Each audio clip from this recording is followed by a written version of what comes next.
अमेरिकी राष्ट्रपति ने पाकिस्तान को बेनकाब किया है। जो बाइडेन ने पाकिस्तान को दुनिया के सबसे खतरनाक देशों में से एक करार दिया है।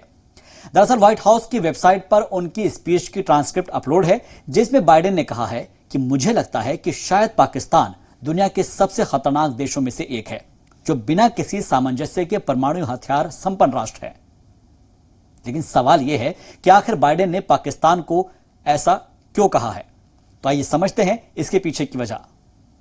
दरअसल पाकिस्तान को लेकर दुनिया भर के ज्यादातर देशों की राय तकरीबन एक जैसी है, क्योंकि पाकिस्तान में परमाणु हथियारों पर कोई नीति नहीं है। यह पाकिस्तान के लीडरान और आला फौजी अफसरान पर निर्भर करता है कि उन्हें कब और किस स्थिति में परमाणु हमला करना है।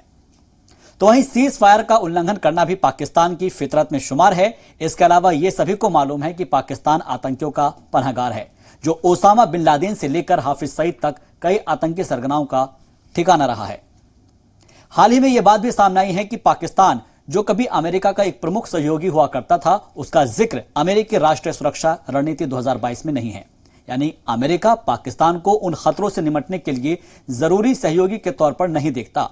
और यही सब वजहें हैं कि जो पाकिस्तान को लेकर अमेरिकी सदर जो बाइडेन ने बयान दिया है और पाकिस्तान को बेनकाब किया है। यह वीडियो आप देख रहे हैं जी सलाम के डिजिटल प्लेटफॉर्म पर शहबाज के साथ, और ऐसी ही जानकारी वाली वीडियोस के लिए आप जुड़े रहिए जी मीडिया के साथ।